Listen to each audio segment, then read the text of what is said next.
affected. Additionally, the Guam Department of Education confirmed another positive case. It was a contract worker at JFK High School that was identified through contact tracing. All right, let's go to the K-Wave News Zoom room. And since we just talked about the virus, we'll go ahead and catch up with Mayor Paul McDonald. We have Mayor Alan Gata. We asked Barrigada Mayor June Blah. She's seen the message and the link, so hopefully she can find the time to jump on for her constituents. Also, Chico Mayor Rudy Matanani, who needs the staff. The staff, where are you guys at? Mayor Rudy can't figure out the Zoom. But we do have a couple of our smartest mayors who were able to figure the Zoom out. And we heard already, Mayor Paul, Mayor Al, that this Zoom is a hard one for some of you guys as colleagues, huh? So thanks for coming, Mayor Paul. Let's start with you, and I want to kind of ask, because I know that you do have some medical conditions, just what it's like for you living in this time of the virus and keeping safe while also, serving the people of your village in Agana Heights. Well, let's start off with the good morning, people of Agana Heights and the people of Guam. It's really hard when you have medical issues and to deal with the residents. We rely on well, actually, I rely on a lot of the day-to-day work that we have for the residents of Agana Heights. I still go out. I still keep safe, like everybody should. I I don't want to be a victim. There's so many people that are getting sick, so we do have to, keep very, very safe, and meaning wear your mask. Right. Constantly wash your hands and just use your common sense. I do meet a lot of people every day, Right. and we still have to go and meet whoever comes around. I get scolded every day, every hour. I get reminded by my wife and especially my son, who's got anxiety already because he's worried about his family, and I'm sure that a lot of our constituents do worry. Right. It's serious, and Yeah. it's we gotta take it seriously. Yeah, Mayor, and I know you've been mayor a long time, so I want to ask, what are the people in Agana Heights saying? What are they feeling? And, people compare this to a typhoon. I think it's kind of, well, it is different, but just in all the years you've been mayor, I'm pretty sure you've never seen anything like this. So what are the people saying? Yeah, the worst part,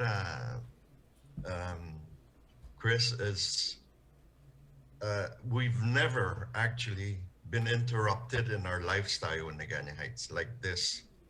I've gone through a lot of disasters, and I've never been so lonely. I'm used to greeting the kids in the morning and after school, and the parents that stop by at our office every day. The activities, it's zero because of this COVID thing. And like I said, I've never been interrupted on all of our activities throughout the years that I've served as mayor. And it's very strange because I am not used to being told to stay home. I'm always out there. I've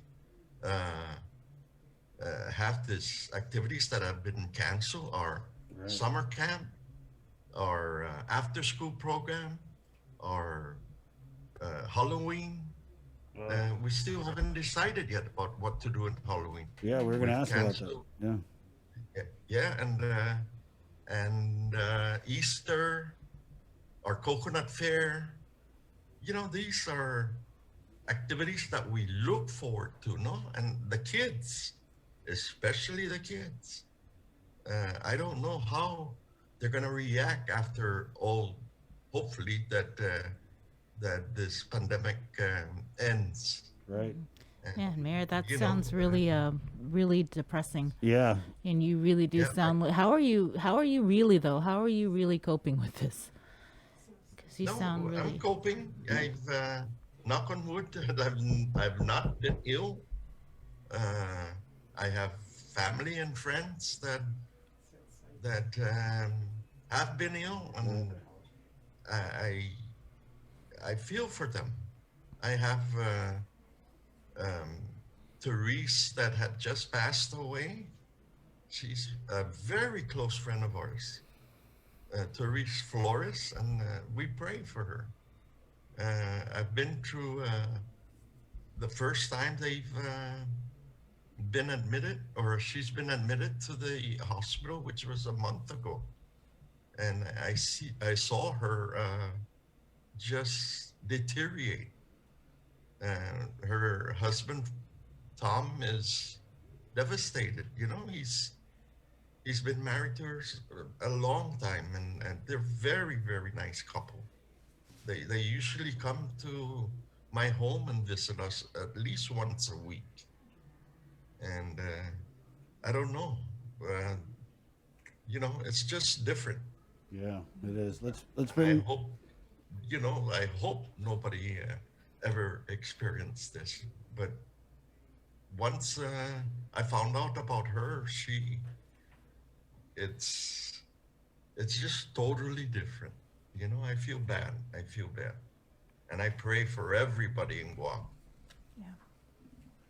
Whole lot You of know, praying going on, Mayor. oh man. Let's bring Mayor Al on. Mayor Al, just same question. Unmute, Mayor. What are the people of Mangilao? How are they reacting to the virus? What are their thoughts, feelings? Are they staying home? Are they taking it serious, Mayor Al? Well, I know everybody's very anxious, have anxieties, and they're coping it pretty good. I just want to say, uh, we'll continue the prayers and stand our people's condolences for everyone, all the lives that are lost to this pandemic. And we, I see that a lot of when we go to the stores and stuff, people are getting more serious. Some of them carrying their own PPEs to ensure, and then of course also the business doing their part and stuff. So just like with us, this past weekend celebrating the feast of Santa Teresita, continuing our efforts with the parking lot. But we still have a desperate way of doing it with collaboration with the church. So it's it's just a safety precaution, the measures, and all that the stuff that we still have to and highlights of what that's important out there, and of course, yeah, practicing all the mandates. Mayor, so Mayor Paul had mentioned Halloween, right? And that's kind of what we've been thinking as you're starting to see in the stores all the Halloween decorations. So we're a month out from Halloween. Have we made the decision already? Cancel Halloween, or are we thinking? Is there a way we could do a curbside candy pass out? I mean, are we trying to save Halloween for the kids? Mayor Al, we'll start with you. What are you guys planning? Well, of course, that's where we have to put our mind and our heads together and do something with safeguards in place and like the norm.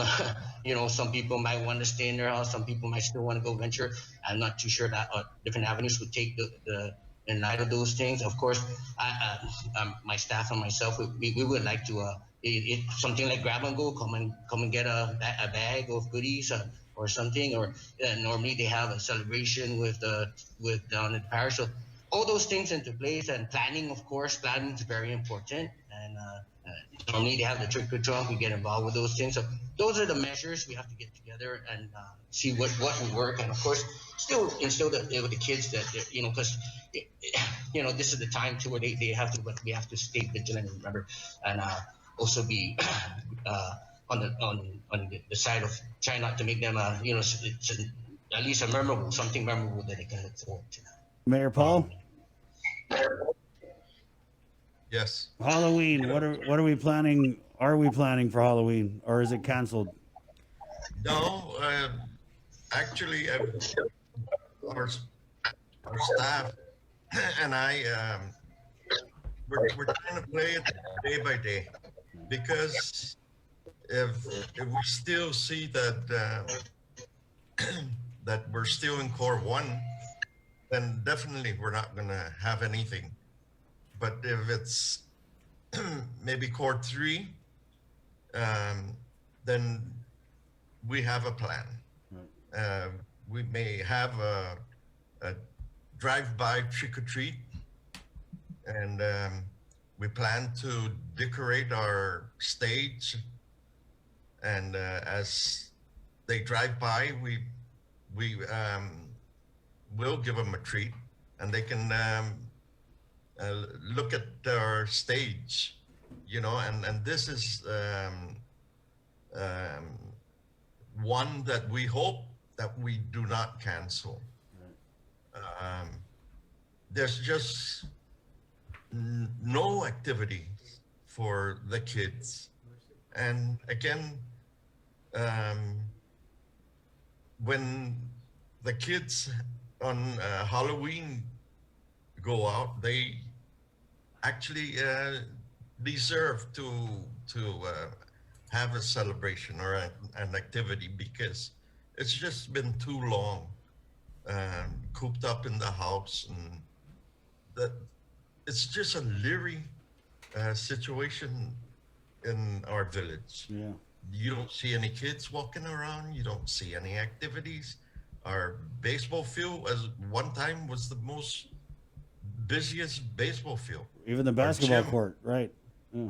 Yeah, our gym was the busiest on the island. We don't close until 12. We used to keep the gym open until 12 for all these organizations. And the baseball field is always busy. Yeah. Our lights are always on. Our basketball court, we had to chase the kids home, and there's just, it's just a whole different situation now because Yeah. of this pandemic. Yeah, Mayor. Thank you for bringing that up. I mean, you're hitting my heart. Of course, we're in a lockdown. We don't really think about the village impact, and to hear it coming from you, and that's why we get you mayors on, because you're there in the village and you're observing these things. Like I said, you've been mayor for a long time, and I know that sticks out for you. You're right. Whenever you drive through Agana Heights, it's like, okay, watch out the baseball, right? Watch out the guys in the Yeah. basketball court. There's so many games going on. You're right, and it is eerie. And Yeah. yeah, so I mean, what are we gonna do?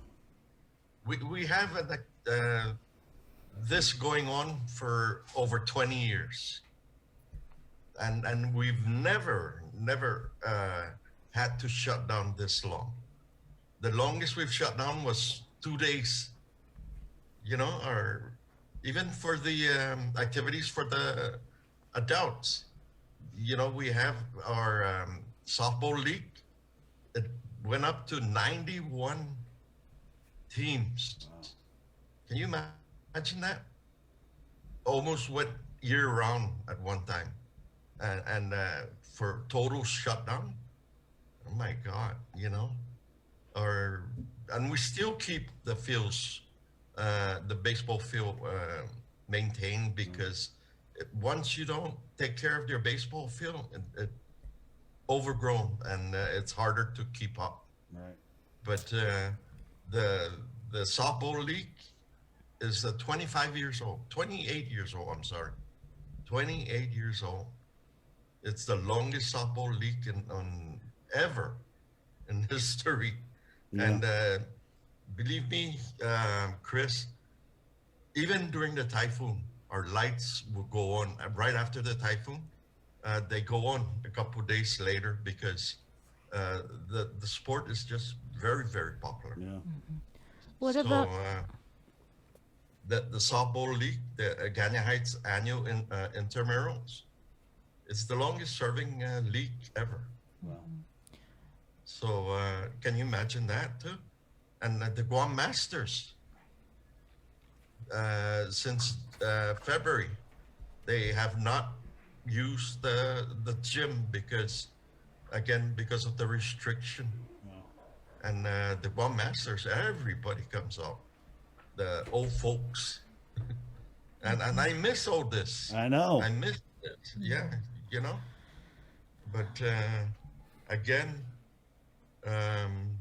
because of all these restrictions that we have for this past 5-6 months, our Agana Heights Athletes Association is broke now because we used to generate funds and use that for sponsorship, for the repair of the gym, for the repairs of the facilities, and it's now broke. Right. You know, we're down to zero because there's no funding available, or it's not generating funds from all the programs that we have. I wanted to switch over to But Mayor it's sad. Ngata, and I wanted to ask about what are you hearing from your constituents in terms of like businesses that are forced to shut down, people that are unemployed, even families with children, that there's no youth programs that can move forward during this time. What are you hearing? Because, you know, in December, the pool is going to run out. Federal funding is not going to be there anymore. What are you hearing from your constituents about their concerns? Unmute. You need to Unmute, Mayor. unmute, Mayor. There has been concerns, of course, like with the funding and even like the influx of DRT right now opening and them heading over there for to get those additional support. So even with some of the business and I mean we're very blessed here in the community. Even the constituents, commissioners, they ask, "Hey, Mayor, is there anything way we can help?" What do the residents, and they share the concerns and they want to contribute and give also as well back. So there's times and these guys come to the office during the mid part of the month asking for food. So even with the commodities that we have or what we have on hand, when we have an additional or one out, sometimes we get together, we put a bag for a couple of them and just dish it out, give them and support them. I know, and the financial part, the burden, I believe, is the most concerning to some of them, of course, with like their payments, mortgages, rentals, and of course their daily life, their needs, their necessities in life, their quality of life. So it's an area that's very big where we can all try to support one another. I believe right now with all of us pulling together and trying to get to this as a one community, and I think the efforts of any way that we can help and of course convey and even reach out and for support, it will be greatly appreciated for every family that's in need, of course, and the additional support. Well, we certainly appreciate all the work the mayors are doing. You guys truly are on the front line of this pandemic. So thank you. Thank you, Mayor Paul, for bringing back memories. Wow, that was like a walk down memory lane, and I want to go back to that road. I know that we're all struggling with, like you said, empty streets and kids not playing basketball, kids not playing baseball, but we're going to come back from this, and we're going to come back stronger, better, and closer, right?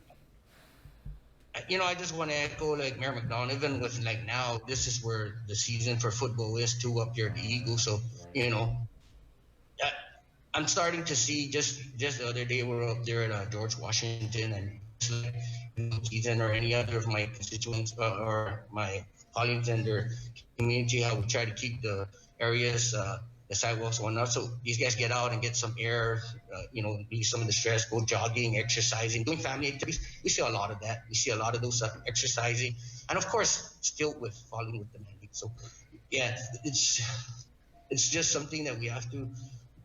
It's part of us now, and we have to do. We have to come up with good ideas of how to spend the time, use time wisely, and of course, even with physical, the kids and the sports things. You see them in one corner. They'll come out, they use the field, maybe three of them. They're just the kids tossing ball, which there's nothing wrong with that. That's perfectly fine, and those are the things we want. Of course, just can't do with an influx of a large congregation. Right. Well, thank you, Mayors. Thank you, Mayor Paul. Thanks, Mayors. Well, thank you. I'll be joining you in the prayers tonight for everybody. Mayor Al, thank you so much. Keep your spirits up. welcome. You guys sound so overwhelmed. Yeah, Mayor Paul, if you could show Mayor Rudy how to do the Zoom, and also Mayor June. And actually show Mayor, your neighbor, Mayor John Cruz, because Lana, I called him yesterday. He goes, Chris, I don't have a smartphone. I have a dumb phone. Okay, Mayors. Okay. All right. All Take right, care. 7:33. Yeah, Mayor Paul's right. I mean, that is a side of it that we don't really think about. Well, I didn't. I mean, of course it's there, but we're just looking at all these other things that we tend to forget. This is the time of year where the children are playing, and what is it they say about sports and physical activity? It helps keep their minds occupied. What is that saying? The devil will find work for idle hands to do. So when we talk about these sports programs and all these activities not being there for the kids, it's a lot more than just, the kids don't have nothing to do. I mean, it's far-reaching impacts that we're all going to have to really step up in our role as parents and as adults